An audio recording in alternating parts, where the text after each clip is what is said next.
Lidi, je tady s vámi BlakeHater.cz.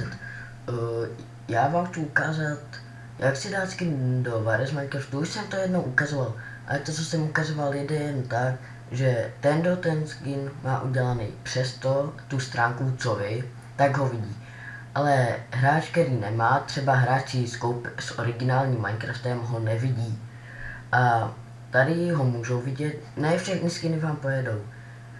Některý vám pojedou dokonce i s jiným skinem a já vám to klidně ukážu. Dáte si vlastně toto jméno do Minecraftu, že si ho přesunete, já vám to klidně ukážu. Já už tam mám to jméno, protože já s klukama natáčím videa, dávám do popisku jejich YouTube kanál. Počkáme si, než se to rozjede. Tohle nic. To používám pro něco jiného. Tady vidíte Minotaur. Já si to přetáhnu jenom tohle. Tak. Dám to sem. Vyberu si Minotaur. A dám 1.8, jak mám. Dám play.